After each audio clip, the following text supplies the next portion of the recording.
Sveiki, šiandien nusprendžiau apžvelgti dėja vis dar kontroversišką temą, tai yra LGBT teisės ir homofobija. Visų pirma, sunku suprasti pasipiktinimą keliamą šios temos. Kiekvienas žmogus turi teisę būti toks, koks jis yra ir daryti tai, kas patinka, kol tai nekenkia aplinkiniams. Kaip diena aišku, kad du suaugę subrendę mylintys žmonės, būdami poroje savo norų, tai yra abipusių sutikimų, absoliučiai niekam nekenkia. Atsiminkime, kad homofobija yra tiesiog neapykanta žmonėms dėl jų asmeninių savybių. Jeigu šiandien pateisinsime paniką prieš vieną žmonių grupę, tai gal tiesiog imkime ir grįžkime į tos laikus, kai žmogaus teisės buvo nevertinamos ir jas turėjo keletą išrinktųjų. Viena diskriminacija kuria kitą diskriminaciją, tai gali privesti prie kraštutinumo. Ar mes diskriminuosime žmonės, kurie rengiasi nepopuliariumu stiliumi, klausosi mažiau žinomos muzikos, žiūri netokius populiarius filmus ar skaito tokias pat knygas? Visą tai kursto tik nesantaiką ir pyktį ir trukdo vystytis kompromisui, kuris leidžia progresuoti pasaulyje.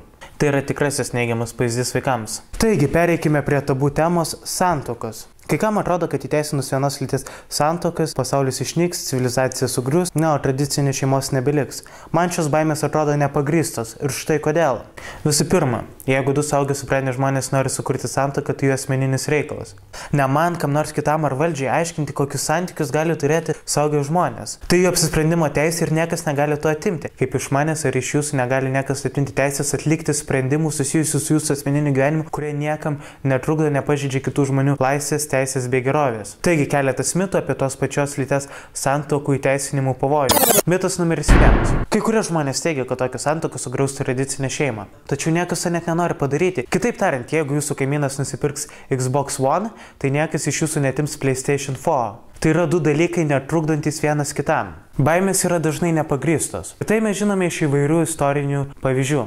JAV vykstant masiniams pilietiniams judėjimams prieš įstatymų, visuomenės, valdžios neteisybę, juodaodžių ar moterų atžvilgių, daug neprogresyvių žmonių manė, kad jeigu šie judėjimai bus sėkmingi, baltaodžiai arba vyrai praras teisės, bet taip nevyko, nes visos šios baimės buvo nepagrįstos ir neracionalios nuo pat pradžių. Taip pat ir čia nėra ko bijoti, vien dėl to, kad bus legalizuota santuoka tarp tos pačios lyties asmenų, santuoka tarp vyro ir moters neišnyks. Laisvės užteks visiems ir kiekvieno žmogaus teisės yra vienodai svarbios. Mitas numeris 2. Atsiranda žmonių teigiančių, kad tokios santuokos prives prie visuomenės susinaikinimo, galo, pabaigos, žlugimo, savidestrukcijos, apokalipsės, bastos, finito, expelliarmus. Tačiau tokios santuokos jau yra legalios. Kanadoje, Belgijoje, Švedijoje, Ispanijoje, Danijoje, Norvegijoje, Olandijoje, Portugalijoje, Argentinoje, Urugvajoje, Naujojoje Zelandijoje, Islandijoje bei daugiau nei 10 JAV valstijų.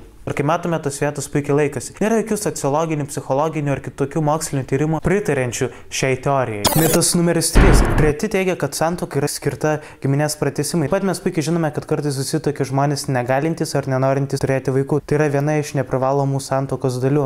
Mitas numeris 4. Tai kenkia vaikų geroviai. Gali jūs nustebinti šie faktai. 2013 metais Melburno universitete atlikti tyrimai parodė, vaikų užaugusių homoseksualiuose šeimose gerovė nebuvo prastesnė nei tų, kurie užaugo su heteroseksualiais tėvais. Surinkta medžiaga parodė, kad vaikai neturėjo jokių psichologinių, fizinių ar bendravimo sutrikimų. Tai taip pat nekenkia jų bendram būviui. Ta pati patvirtino REF medikų asociacija specializuojanti vaikų gydymo srityje. Jie 2002 metais paskelbė, kad vaikai augantys tokiose šeimose nepatiria jokios žalos ir taip pat puikiai vystosi. Tai buvo patvirtinta ir vėlesniais metais. Tai nėra nuomonė ar teorija, tiesiog susifaktai. Manau, vaikams augti saugioje aplinkoje, kurioje jais nori pasirūpinti suaugę, atsakingi, subrendę, mylintys žmonės, norintys suteikti jiems gerą ateitį bei švietimo galimybės, pasirūpinti jų visapusišką gerovę yra daug geriau negu jiems augti gatvėje, kai kuriuose vaikų namuose. Taip pat šioje vietoje tinka pasakymas. Žmogų tėvų paverčia negebėjimas susilaukti vaiko, bet gebėjimas jį užauginti. Taigi, pabaigai norėčiau pasakyti tiek. Akivaizdu, kad LGBT teisės nekenkia nei vaikams, nei Lietuvos geroviai.